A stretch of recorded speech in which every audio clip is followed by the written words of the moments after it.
Welcome to Talking Freire and Environmentalism, ecopedagogy, where we talk about the needs, challenges, and possibilities of reinventing Freire and other critical pedagogues towards education for praxis for environmental justice and planetary sustainability, both for humans, but also beyond humans.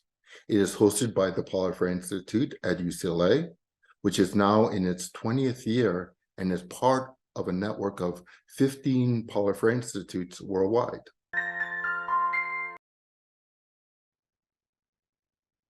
My name is Greg William Misiaszek, and I'm an Associate Director of the Paulo Freire Institute at UCLA. Today, I'll be talking with David Yisrael Epstein HaLevi. David is a grandchild of Holocaust survivors and is a great-grandchild of survivors of the Russian pogroms. He is a child of a teacher and social worker and has two siblings. His educational background has been eclectic, ranging from teaching in international settings such as Kenya, Uganda, and Israel, and in both urban and rural settings in both the United States and abroad. David often works with farmers and has focused on creating ecologically resilient and regenerative spaces. His interests focus on utilizing system thinking approaches and how they intersect with critical theory, feminist theory, decolonialization practices, and abolitionist stances that celebrate the joy of different peoples and stories. David is a proponent of the Gaia theory, spends as much time in nature therapy as he can. He loves to garden when he can't farm and falls back on art therapy in the colder seasons of the Northeast of the United States. His work attempts to disrupt the schooling systems that teaches our students that they are to be banked, as in Freire's banking theory, or Freire against banking theory, and taught instead to be curious and dynamically teach and learn and have as much to offer as to receive. So I welcome David. So welcome, Dave. Thank you for taking the time to do this video podcast, Talking Freire and Environmentalism, ecopedagogy, which I know that you're an expert on, to say the least, and a couple other things that we'll be talking about in the next 45 minutes or so. So one of the first questions I have is, within a minute or two, how would you describe your ecopedagogical work? It's kind of like long elevator speech, I guess, people talk about. Well, thanks for having me here, Greg. I don't know if I would call myself an expert, but it's definitely something I've been thought to and worked towards for a while. So the question is, how would I define my environmental pedagogy? That was the question. Yeah, your work overall. So I guess I would say that there's kind of two different primary spaces that it's fallen into. So one, and I've taught many different spheres, like whether it's, K-12 or higher ed or adult ed, community development, et cetera. So, one sphere, I guess, would center more around like curiosity and wonder and awe. So I think a lot of times, one of the things that sometimes gets left out of ecopedagogy is the aspects around things like biophilia, like love of life. So in my teaching, one of the things I often try to facilitate when I'm working with students of any age, doesn't matter if it's a kindergartner or an elder, is just reminding people of what's very natural to them, which is the way that nature is a gifted teacher to inspire awe and wonderment and curiosity. And it infuses us with love and life and light. And relatedly, but differently, is the work I often do with farmers, where that is very important, because that kind of connectedness will infuse how they treat their soil and how they choose to grow their food.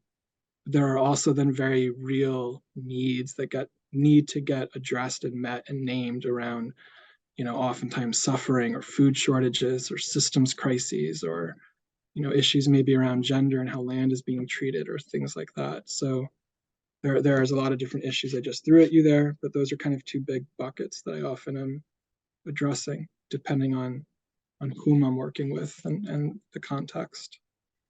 Yeah, I know it's hard to describe it. You do such a wide range of work. Can you explain a little bit? What do you mean by awe? Yeah. That's not such a simple question, Mm, but Louis Schwarzenberg has a really beautiful TED talk on that topic. Nature, beauty, gratitude, I think is what it's called. He's a videographer. He talks about when he's saying awe that people almost always respond with words like, oh my God. And what does that mean?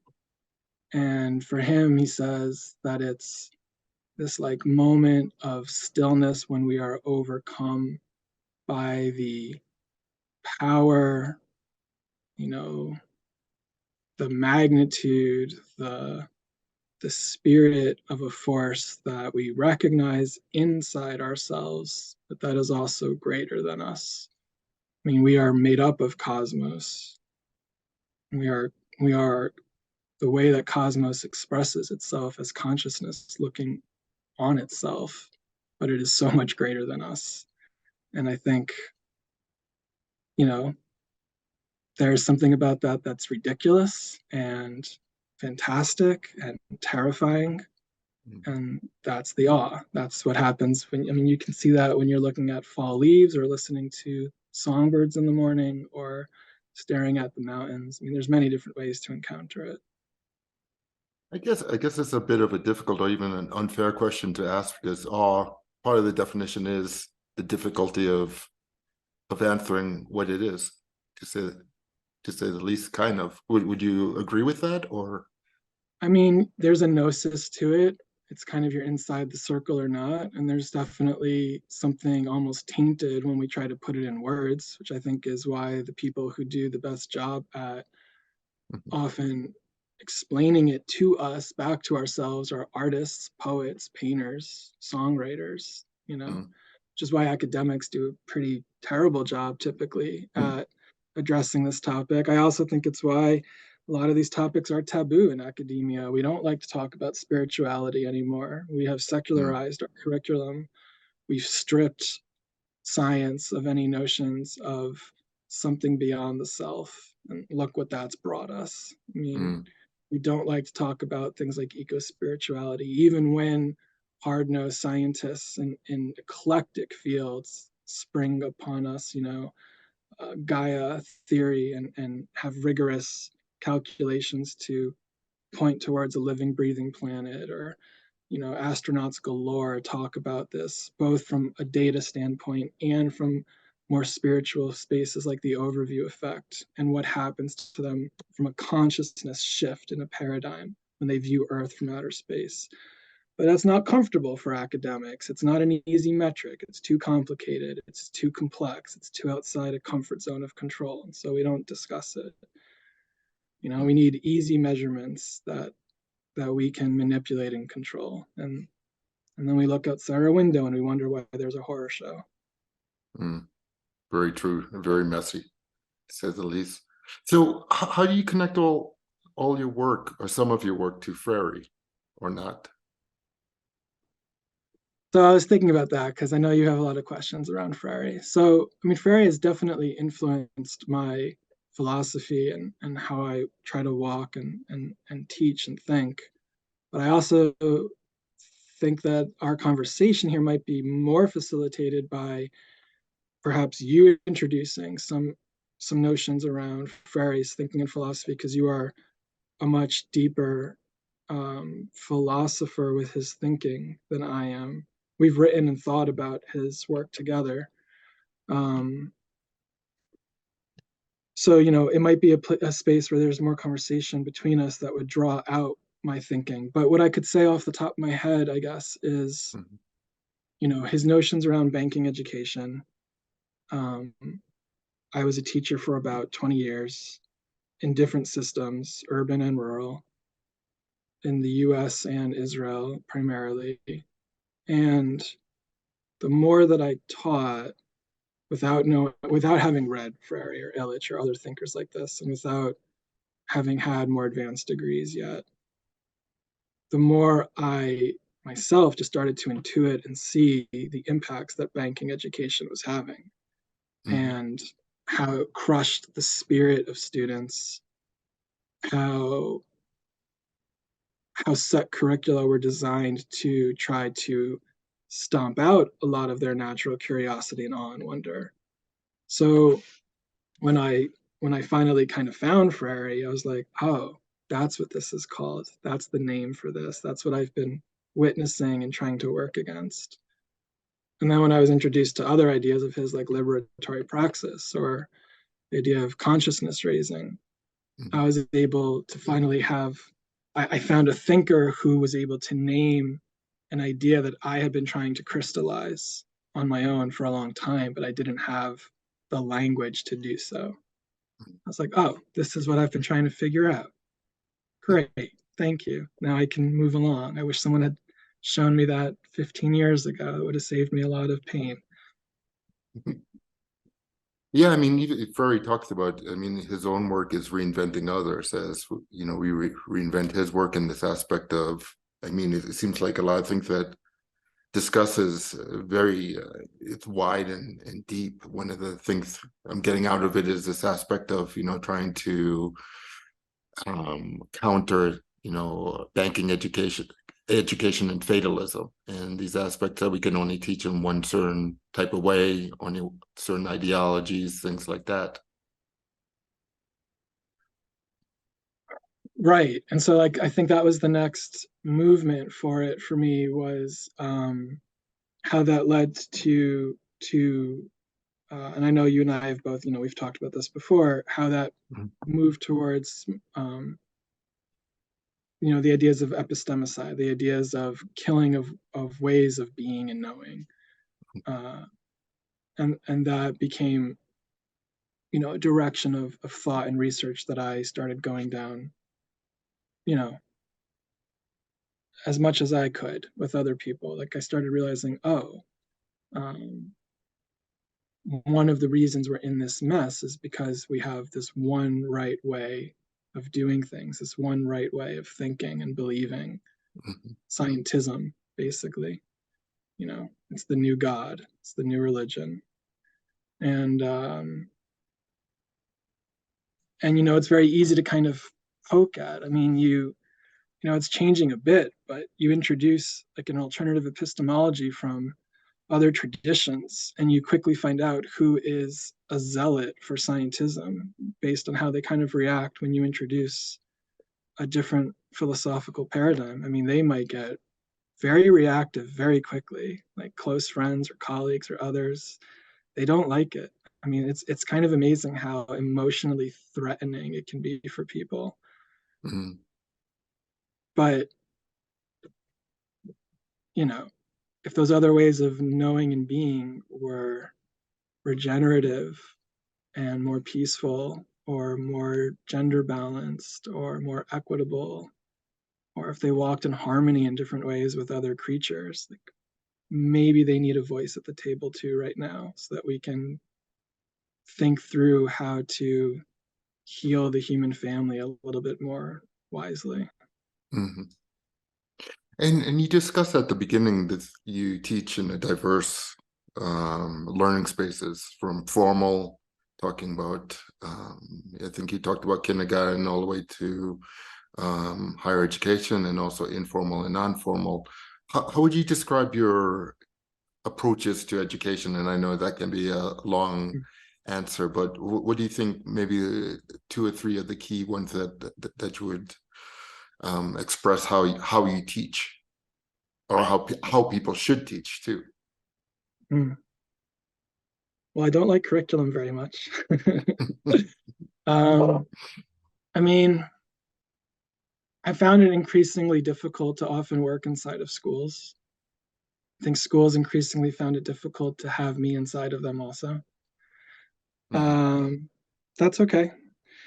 You know, they're designed to do a certain thing and they do that well, but I don't think what they do well is usually so good for the student.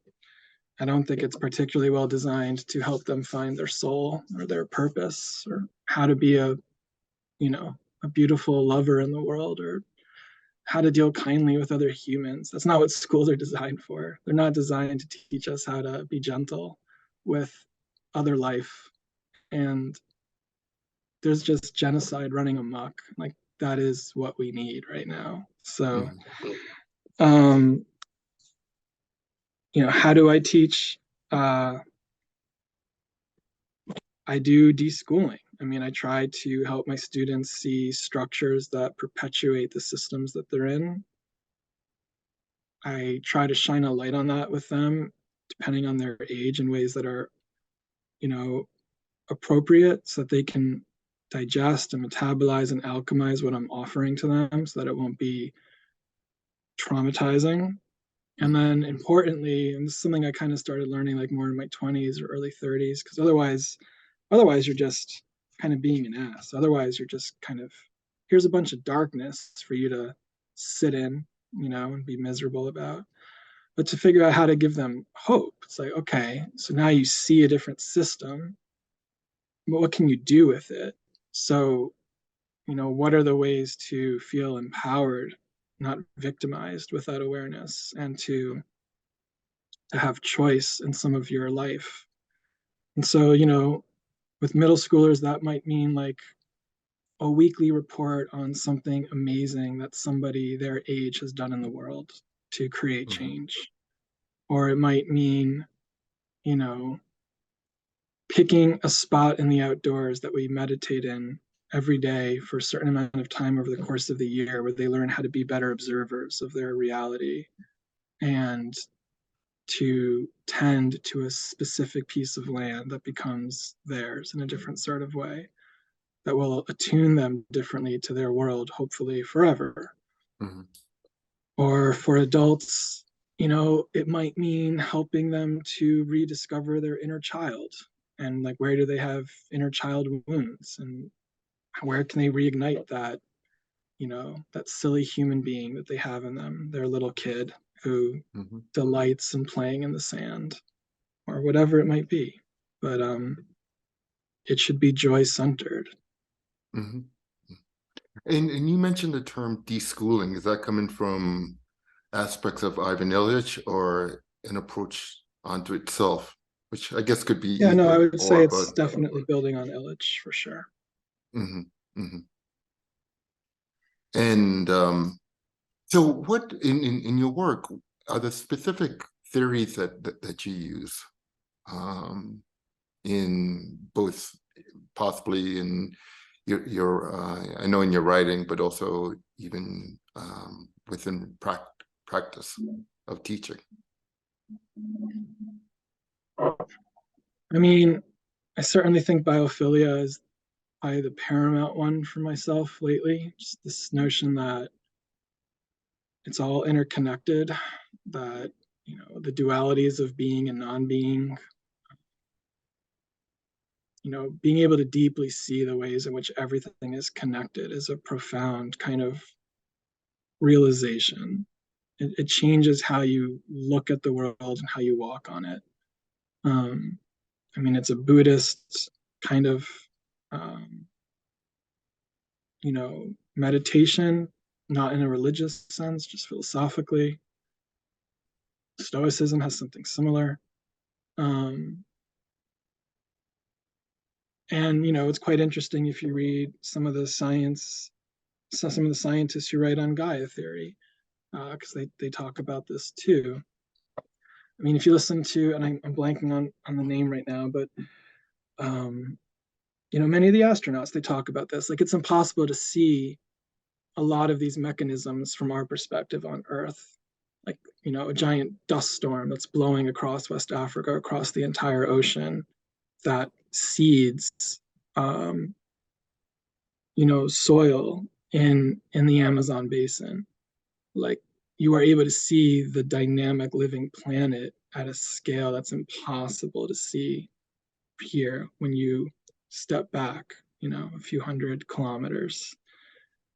And they suddenly have this awakening of consciousness of like, oh, aspects of this that seem inert or dead are actually profoundly connected to some of the places that we think of as most alive.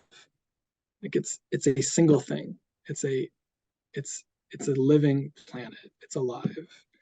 And when you stop thinking of rocks as, just some dead stuff, but as part of that larger ecosystem, everything just becomes magical in a different kind of way. And I think our curriculum need a lot more infused in that spirit. I think that's a lot of what is missing right now when we teach quote unquote science. And I think we're lesser for it. I also use a lot of systems thinking in my teaching. And related to that, I've tried incorporating lately more improvement science, which basically is just, how do we get better at getting better? So, where can we figure out what is working well for whom, under what conditions, and what can we learn from that? A lot of that stems from the kind of work you do also, comparative international education. Americans are very,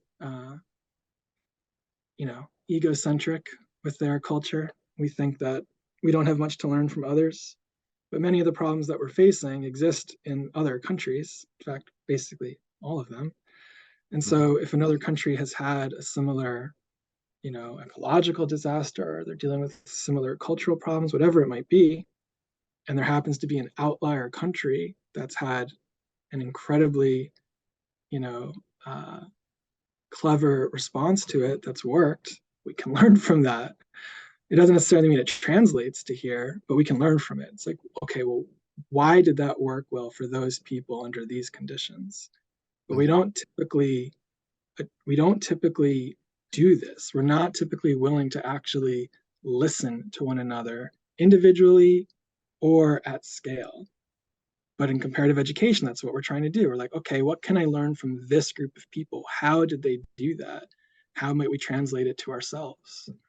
And especially right now with the incredibly complex problems we're facing socio-environmentally, we could be learning way more quickly and iteratively than we are if we were to listen more deeply to one another in our human communities. There are people who are coming up with brilliant solutions, but we have to listen to one another. So in formal education, do you think, what are the possibilities or what needs to change going towards these aspects of biophilia, towards Gaia, towards these aspects of actually improving, bettering systems and things like that?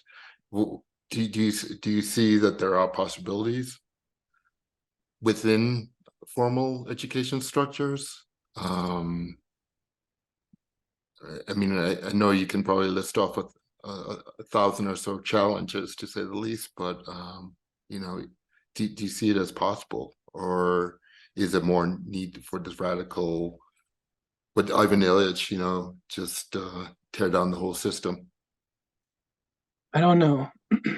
My knee-jerk reaction is to say the whole thing probably has to burn down before something else can be rebirthed. But I don't know if that's true.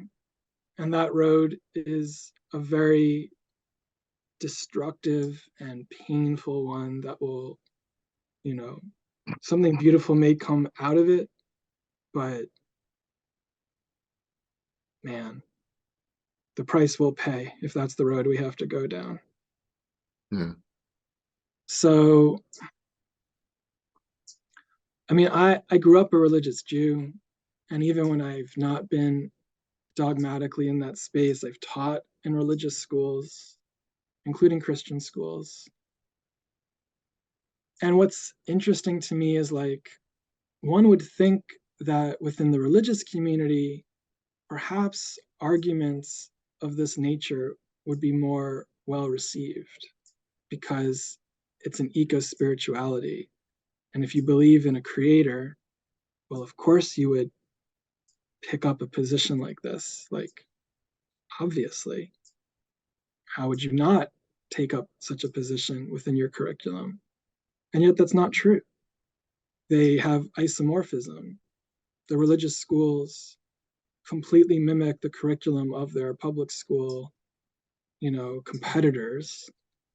And absolutely shy away from infusing any, as far as I'm concerned, anything that's meaningfully spiritual, anything that's meaningfully infused with a sense of the creator in nature, in their curriculum, particularly as it relates to intersectional curriculum, where we're having to delve into the complexities of where different subject matter interact in this way. They don't do it.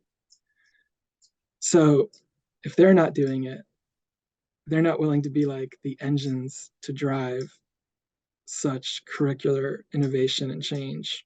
Who's going to do it? The public schools? No way. And perhaps nor should they be. So who's going to do that work? It's pretty hard for me to imagine like where that occurs right now. I mean, I see it occurring in families that I know. I see it occurring in small spaces where I know people who are sick and tired of this and want something more beautiful for themselves, for their families, for their children, for their community, and they're doing it in very small scales. But I haven't seen anything that's more institutional that would support it. It's too bad. Hopefully there'll be some transformative change at some point. So going into some of your specific work, you work a lot on permaculture and ecopedagogy. How rereading your dissertation, being on your committee, I know you can probably talk about this for the next couple of hours, as in almost all my questions, but how you describe your work in permaculture, and maybe also how does it relate back to Freire, or not, or is it more indirect? Sure. Well, of late, most of my work in permaculture has been in Kenya and Uganda. For the dissertation, just to make it, feasible, I ended up focusing on Western Kenya instead of doing a comparative case study. But, the work focuses on a couple ideas. Basically, what we were arguing was that permaculture, Kenya has 3,000 farmer field schools. It's probably ground zero in sub-Saharan Africa for the farmer field school movement. And there are a lot of permaculture-based farmer field schools there. I don't know how many of those 3,000, but many. But that doesn't mean that it is an eco-pedagogy curriculum. That in and of itself isn't sufficient. It's necessary, but it's not sufficient. Because still, oftentimes, those are a mask for teaching adults a functional literacy, not critical, a functional literacy, in order to get them to adopt policies, practices, technologies that will benefit capitalists, and often end up depriving them of their right to land or seed or their ability to maintain a resilient agricultural system on their own. I mean, this happened in Malawi. Abigail Conrad published on this, and I don't remember how many years, but not many, they lost their food independence as a nation. So what we were looking for was an example of a permaculture-based farmer field school that also had enough indicators in it of this other component of whatever you want to call it, the eco-spiritual, however you want to name it, components like biophilia, that we could say, this might be a manifestation actually of a curriculum for ecopedagogy. And we found some examples of that with a group that I've been working with called Permizone and Simra out of Kenya. And then we examined that, and we tried to see, okay, what are the impacts of that kind of a curriculum, an ecopedagogical curriculum, on rural farmers? Mm-hmm. And I would say, yes, that's very Freirean, because the idea there is that this should be creating critical consciousness. This should be creating is probably the wrong word. This should be helping critical consciousness to be more of an emergent property. It should be facilitating other kinds of concepts that we should be able to elicit when we're talking to participants around hope, imaginaries, awe, wonder. They should be challenging power structures. They should be demanding more participatory and democratic norms and mechanisms, etc. And we did see evidence of that. So with the participatory research that you did within these farmer field schools, are they called? Mm-hmm. Was it participatory research Yeah. within those, or Yeah. so did you get to work with the community and the farmers and things like that? Yeah, and we had people on site who were farmers as well as farm managers, and others who came in from Nairobi who had run permaculture institutes and had been trainers and so on and so forth. So as much local leadership as possible was involved in facilitating it. And I know that your field is your official field is, I guess, in comparative and international education. So how do you see there's a lot internationally that can be learned contextually from what's going on in Kenya Oh, in without permaculture? question. Yeah, I mean, there's beautiful work like this being done all over the sub-Saharan continent, Sierra Leone, and many other places. And there's a thirst for sure to share this kind of knowledge between themselves, amongst themselves. This doesn't have to be like a north-south kind of collaboration anymore. It can be a very south-south kind of development at this point. We haven't unlocked that key, I would say, probably mostly due to funding. A little bit, I think, due to poor network management and just human resourcing it more intelligently. But that's changing. And there's networks of networks that are growing. That's one of the things that we're now focused on, is creating a network of networks for permaculture groups of this sort in East Africa, who can begin finding more, intelligent ways to share what they're learning about, not just resilient agriculture, but all of the social implications of it. I mean, if you're changing gender dynamics in your community, watch out. Like, there's like wonderful, great, but watch out. Like, there's a lot of pitfalls. You better be prepared for the implications of this. How is it going to affect families? And, are you thinking through how to do this wisely, lovingly, caringly, patiently, so that it won't, have a backlash, or that at least that you can mitigate that backlash and be prepared for it. We have to be thoughtful and have multi-generational plans about how to do this in a way that will actually try, hopefully work well. We've inherited a mess, a colonized mess, and it's not just from colonialism, but that's a big part of it. Why is it that oftentimes women, who are the ones working most of the land, have no way to actually have ownership? I mean, that's true in much of rural Kenya. Like, okay, so they can't have ownership over a lot of the property oftentimes, and then we expect for there to be a sustainable consciousness regarding the system, but there's no inherent motivation to think of it as your own land. That's a broken system.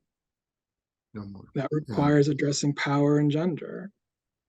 Okay, but then if you do that just willy-nilly bull in China shop, well, now you're going to disrupt other power dynamics in a family, and you might create all sorts of abuse and other problems. Like, this requires patient, deep thinking about how to change social systems. Our food systems are not detached from this. Yeah.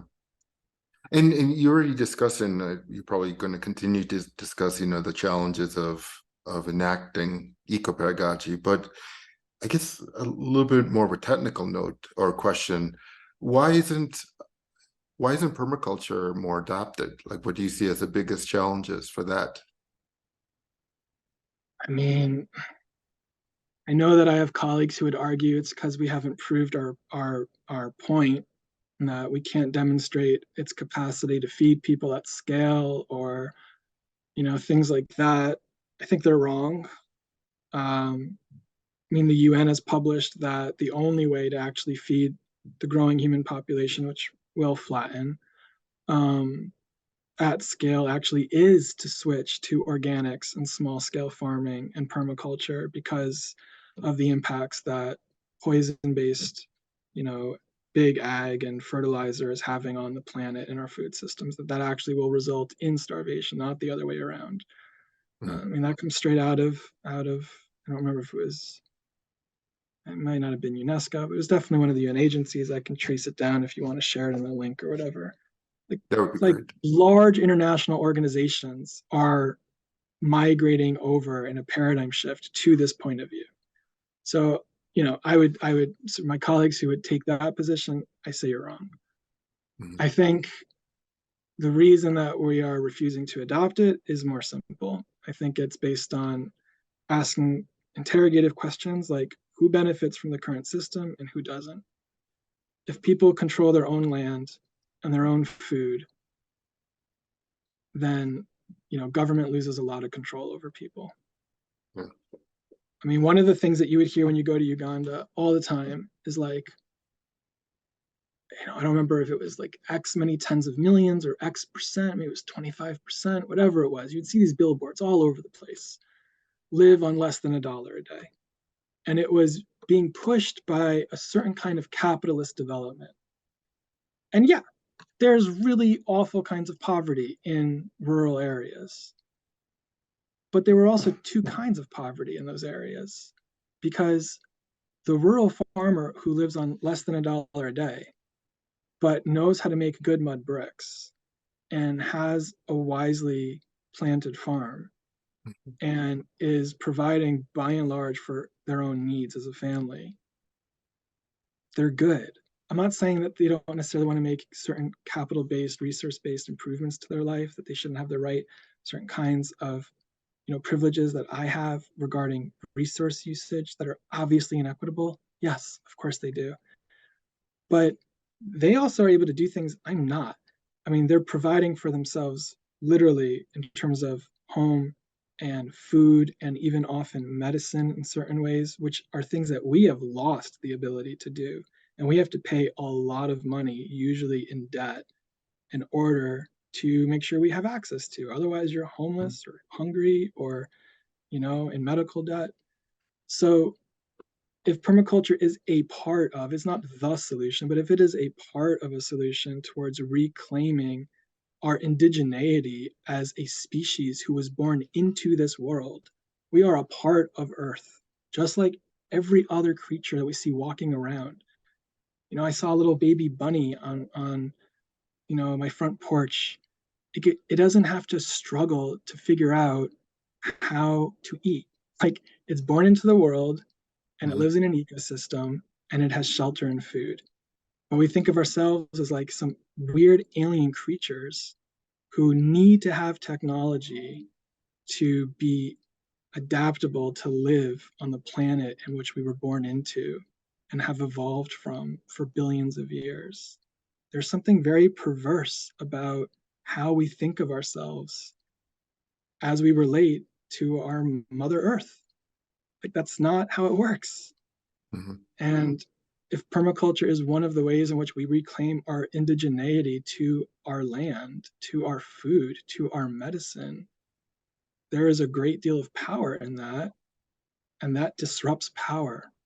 And I don't think, I think there are obvious reasons that schools and governments and pharmaceuticals and all those other big systems just don't want to see that kind of a curriculum or movement or social movement succeed. I'm not saying it's conspiratorial. I don't think they're going to give it a whole lot of breathing room to succeed. There's no incentive for them to give that space. And you in your work and also in your teaching, like you discussed today, you use the aspects of imaginaries and place-based education. Is there any, how would you describe these to someone and their importance and their connections possibly to Freire or not? I mean, I struggle with this myself, but Freire talks about how without hope we are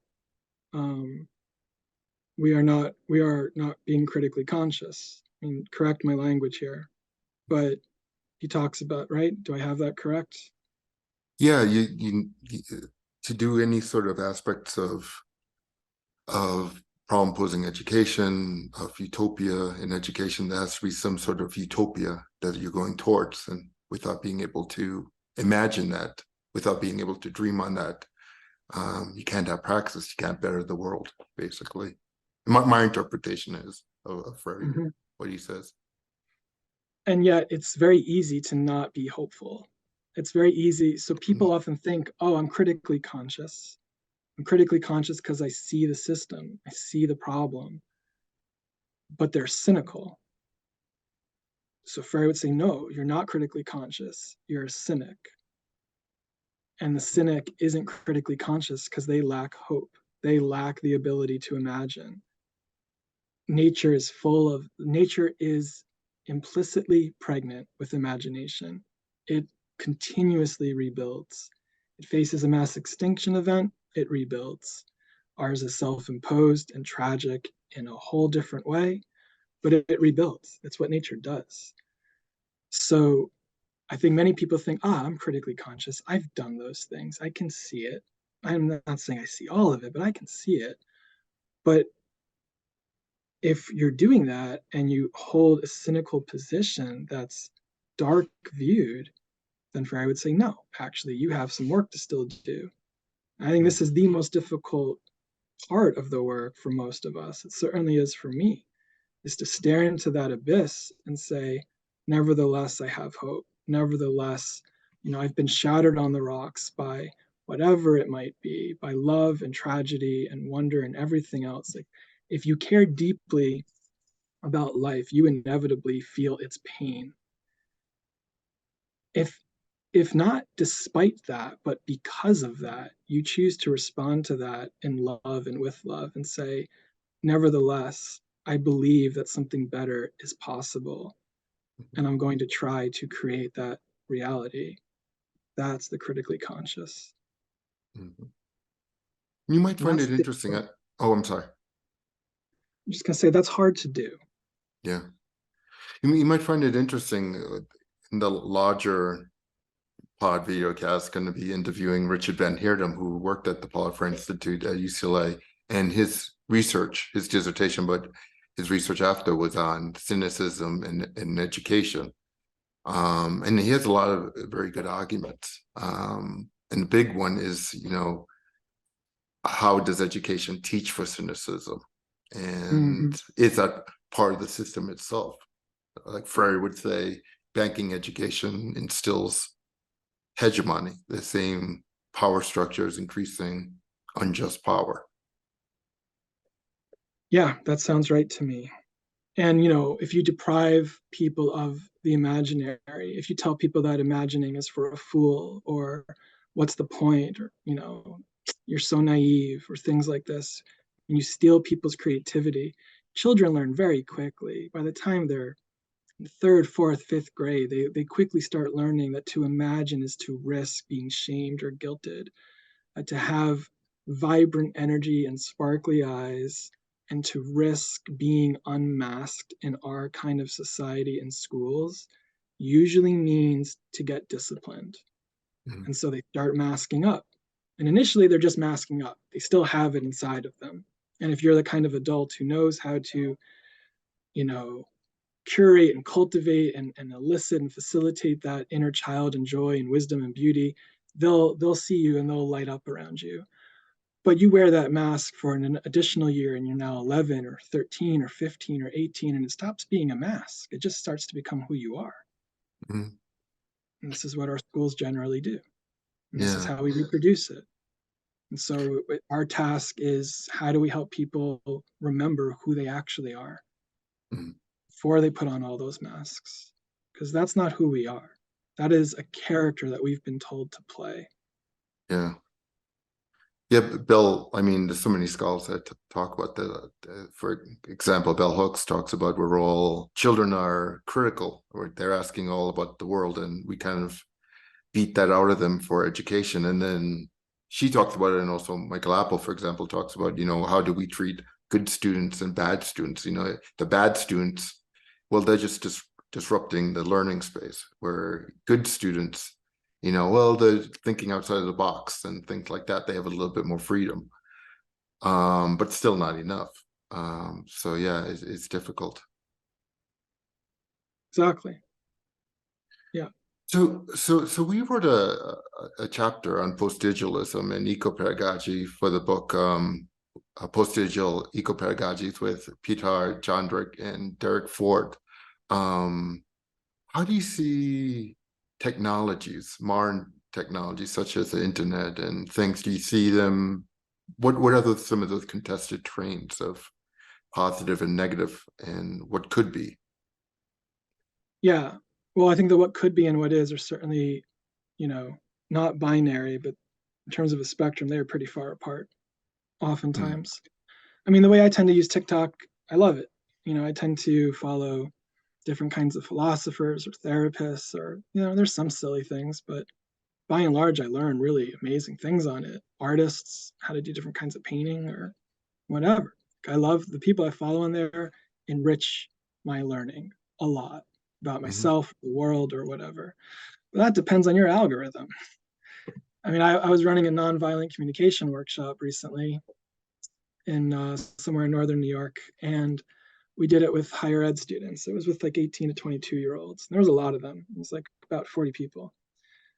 And the things that some of them were sharing were very painful. Like, it was a great session. It was wonderful. It was led by trainers from the Mahatma Gandhi Institute for Nonviolence out of Rochester, world mm, class. And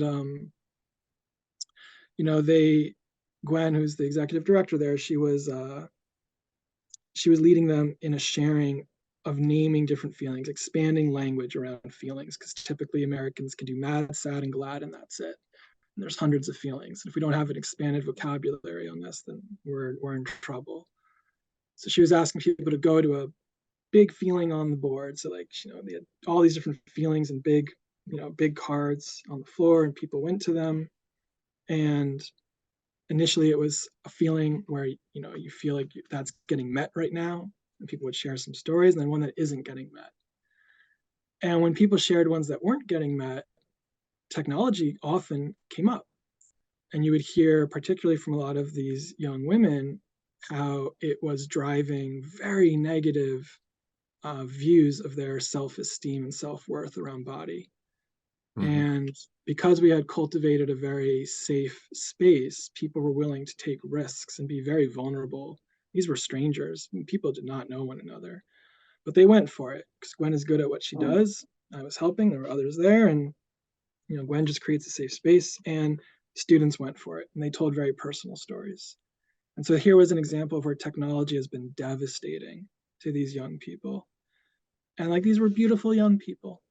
And they already have this horrible, toxic, critical inner voice that's telling them, you're ugly, you're not good enough, you're not lovable, look at this thing, look at that thing. And it's being driven by technology, which is deliberately feeding them these voices. I mean, how mhm, disgusting is that? But on the other hand, I did this mass literacy campaign with my students where we used the exact same platform to cultivate vulnerability, where I had them self-model storytelling and sharing to reach out to a defined demographic that didn't already agree with them, but wouldn't scream and yell at them and tantrum and torment them on comments, but were reachable. How would you find that? How would you identify that with hashtags? Okay, now we figured that out. All right. What are you going to share with them? What is your story? How are you going to do it? What are you going to be doing while you tell your story? And and then they would model some kind of a vulnerable share of not moralizing, not morally preaching, hey, you're bad if you do this, but instead being like, I didn't used to understand this or do this well. Here's how I used to really mess this up. Here's how I learned about this. And through that, they started cultivating some pretty viral followings. And some of them had multiple thousand views on these videos they did. Some of the students began realizing, I don't know how to use the right language when I'm doing this. I realized I was using deficit language. I was talking about this group. I was trying to learn how to say good things about, whether that was like maybe Black people or Indigenous people, queer people, it doesn't matter. And yet while doing it, I was hearing myself after talking to y'all, and I wasn't talking so nicely. And then, even though I'm aware of this now, this is a student actually said this, I had to retake that video 100 times to try to get my language better, and I still couldn't get it right. Like, yeah, that's called, you have a colonized, right? They've colonized how you think. You're trying to undo it. Beautiful. Thank you for sharing so authentically with us, but you're not going to be able to just suddenly get rid of the language they've put into your head. I'm sorry that happened to you. But because you've honestly shared this with us and modeled that for others, you've opened a space where other people won't feel judged and guilt and shame. And maybe now some of them will be like, all right, let me try this too. The technology isn't good or bad. It just is. It's how we decide to use it. Are we going to use it for critical consciousness and awakening? Are we going to use it for the same cynical BS? Yeah. And there's a lot to say also, this aspect of ecolinguistics, of how do we describe nature outside of human beings, and having to say that we're part of nature, all these different aspects.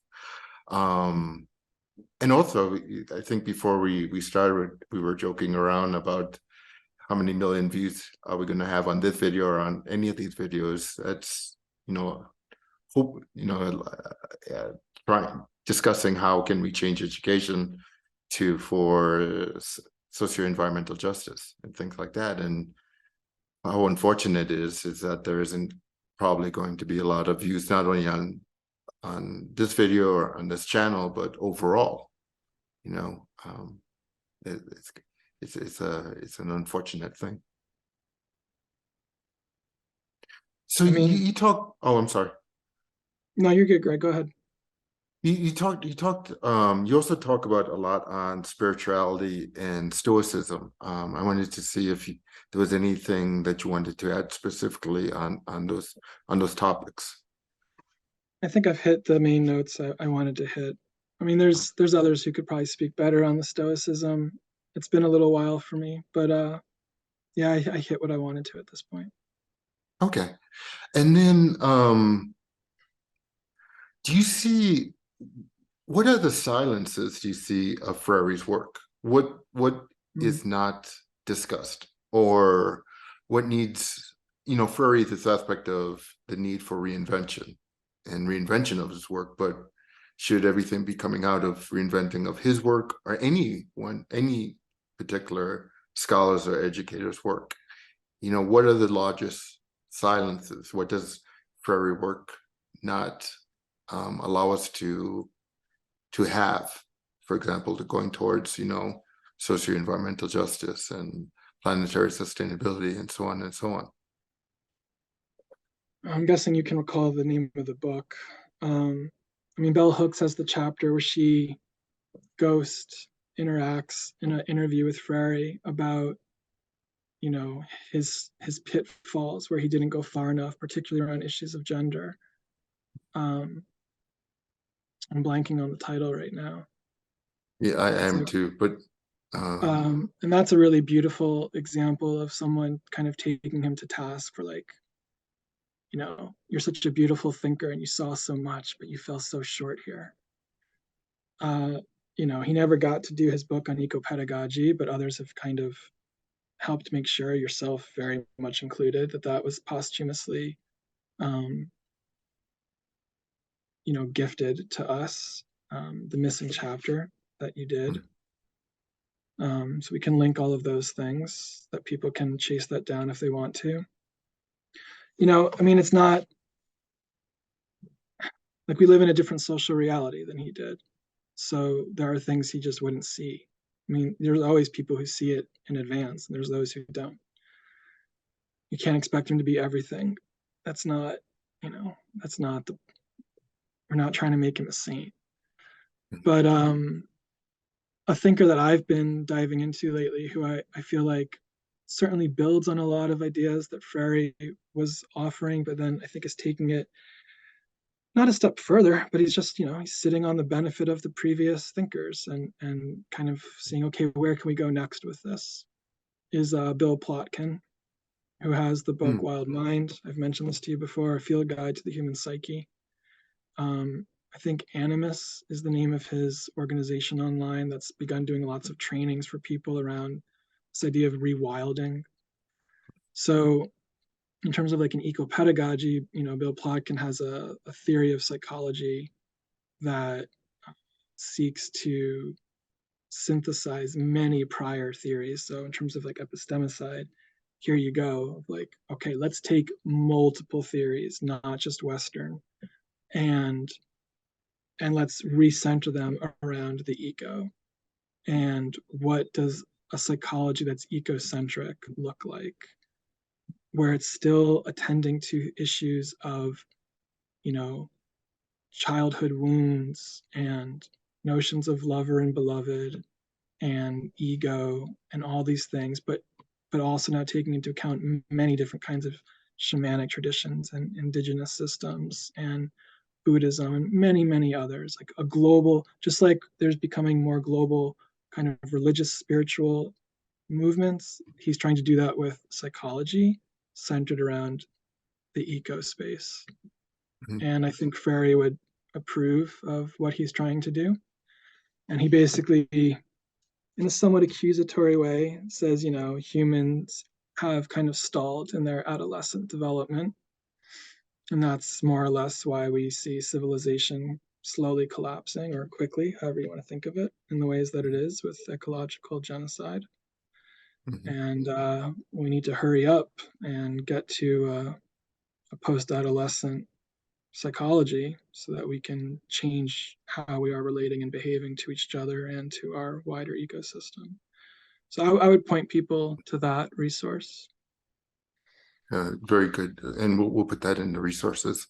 Now Freire passed away in 1997. What would you imagine would be the things that he would be happy with that has changed, or unfortunately maybe even more, so what he would be disappointed in?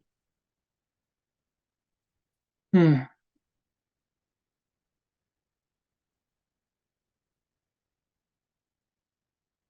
Hmm. Well, I mean, whenever I'm feeling particularly cynical or despondent, I try to go hang out with, with little people, or at least younger people. And I think if you spend time with Generation Alpha or Z, that is certainly the case. I mean, I've been to some of the youth climates and some of the protests that I've gone to more recently, where there's an infusion of young people. They are demanding of change in a different sort of way. Their language is different, their energy is different. I'm the oldest millennial.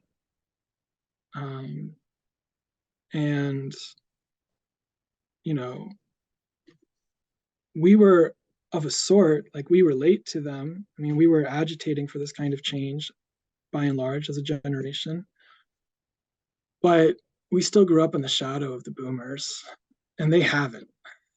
And you can see it in the way that they express themselves. They have a freedom of consciousness that's just different. There's a playfulness to it. There's also just an expectation and the demand that it needs to be this way.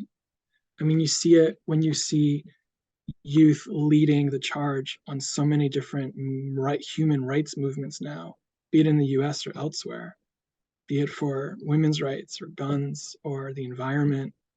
It's literally teenagers who are often putting adults to shame, saying, we're going to demand the change. It's 12-year-olds. I mean, when did we last see something like this? I mean, it was homeless youth in Chile who led the revolution, teenagers. So what would Freire be happy to see and proud of? I think the way that the youth have woken up in mass and understand that their future is being bargained away and they're not okay with it. And they have hope. They're not just being like, well, what can we do? Let's just, let's just numb this away with some video games. No, by and large, the youth have said, we demand something more beautiful and we're going to fight for that. And the same is true around, the awakening of of gender and queerness. I mean, there's something very magnificent happening with younger people today, and I love seeing that. And yet at the same time, the speed of destruction is ramping up, and it's very hard to bear. It's hard to witness. I go back to like Costa Rica recently with my ex-girlfriend and her kids, and I hadn't been there in like, I don't know, 6 years or something, and the rainforest is just breathtakingly vanishing. The megafauna are disappearing. I mean, you go anywhere that's like this, and it's just, all we're able to do is bear witness to what we're doing to our own mother. And it's, I don't have any answers to that, but it's hard to see. I told her at the time, and I still haven't written it, but that I think like a takeaway for me was an article I should write that's something like the things we didn't see. Yeah, that sounds like a very good article. It seems that also there's this aspect of how can you continue with that youth imaginaries, youth activism, youth, these different aspects. I remember thinking when I was a teenager or early 20s, when my generation becomes, more influential, 35, 40, 50, 55, whatever. And then now I look back and, DeSantos in Florida is around the same age as me. And I'm like, how can that be? Of all the beautiful stuff going on with, feminism and transgender issues and things like that, there's all that stuff going on with my generation. And hopefully that doesn't continue, that, that optimism just doesn't end at, in high school or college or things like that too. Okay, so second to last question, and this very much connects to what we were just talking about, what you were talking about mostly. What motivates you in your ecopedagogical work? With talking about cynicism, how do you not? I'm sure that you have cynicism at different points, and disappointments and all these different aspects, and sometimes maybe even more than the points where you see aspects of empowerment and sustainability and justice and all these different things. But what motivates you in your work? Yeah, I mean, you're picking a funny time to ask me that question because I'm going through things in my personal life that are definitely making it a dark lens right now. But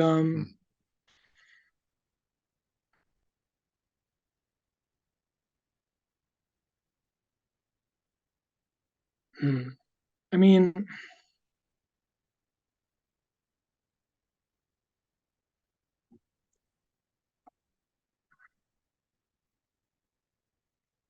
so in my spiritual home's tradition, like Judaism, there is a philosophical tradition, I guess you could say, of the idea of the power of witnessing. That's a major thread in our theology. And if you truly try to witness another person, let alone another group of people, that will change you and it will change them. There is a power in it. And most of us right now try to look away from witnessing what's going on. A homeless person asks you for money or food, and we don't dare greet them in the eye. Nietzsche says that civilization is based on the ability to forget, because otherwise you wouldn't dare be able to go home and sleep comfortably at night.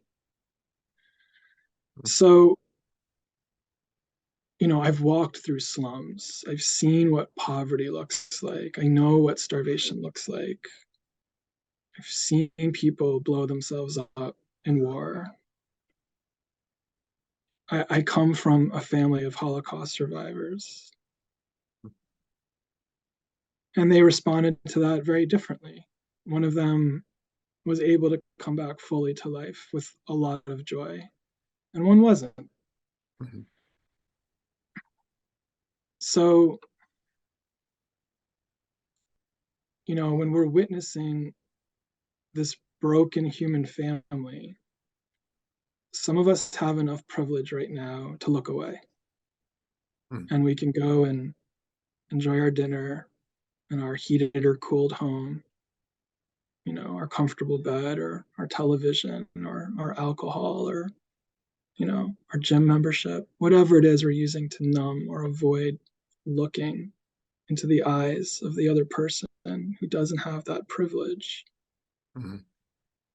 I try to choose to not do that as much as I can stomach, and to remind myself that I am interconnected with those other beings.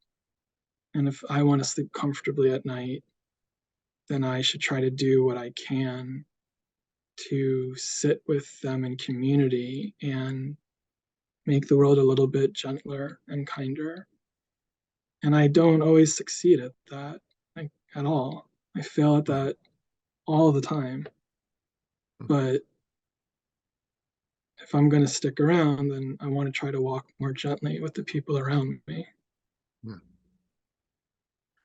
Well, thank you for sharing those some really beautiful words, and tough words too.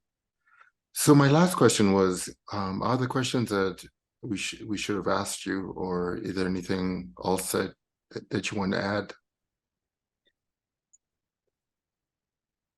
No, I mean, I think to do this work with sincerity and authenticity is harder than a lot of people want to like acknowledge. I mean, it has to be fun. It has to be playful. Like a good teacher, a good facilitator is silly. They know how to make people laugh and giggle. There's the coyote to them. Like, you have to be a trickster. It's like a lot of what I'm sharing maybe is more heavy, and that's okay. But that doesn't mean that, like, when you get up in front of a group of people, you're not totally ridiculous. Like, yes, you have to be that too. And we're doing this over a screen, but like most of this work should be done with human contact and with a hug, and hopefully under some sunshine, or outdoors where we're interacting with life. So you know I think we need to be much more gentle with ourselves than we're being. And this won't, we need this to be done tomorrow because of what we're doing to ourselves, our families, our planet. But that's not how it's going to look. Like, this is going to take generational work. It's generational trauma, and it's going to take a long time for us to figure out how to heal this. Yeah. It reminds me of something that you said about humor and things like that. That Michael Apple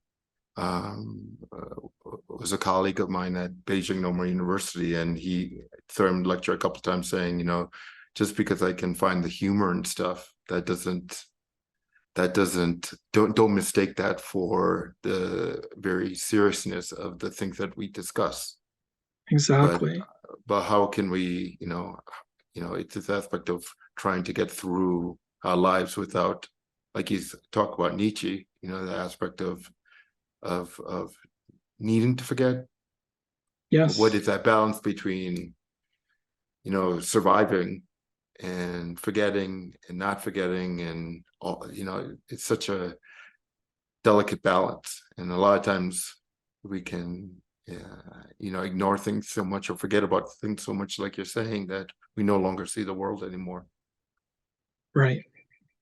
Right. We no longer see ourselves. We no longer are able to see the other. Yeah. There's a beautiful quote from oh, is it Song of Songs? I think so. The Hebrew is Kol Dodi Dofek. It's, the the voice of my beloved is knocking, and the person is so asleep. I mean, it's metaphors, right? The person is so asleep in their bed that they don't wake up in time to answer the door, and by the time they do, the beloved has gone. Yeah. And this is what we're doing to ourselves. Like, our beloved is knocking, but are we listening? Yeah, and the difficult things about wicked or stupid wicked problems like environmentalism, environmental devastation, that the longer that we wait to answer that door, the harder it is going to be to hopefully solve the problem if we haven't gone past a tipping point or several tipping points. And how does that not lead toward fatalism and cynicism? So it's so difficult. But thank you, Dave, for My pleasure, speaking, Greg. for talking Always with us. enjoy talking with you. Yeah, Yeah. wonderful, wonderful. And look forward to talking to you soon again. Likewise.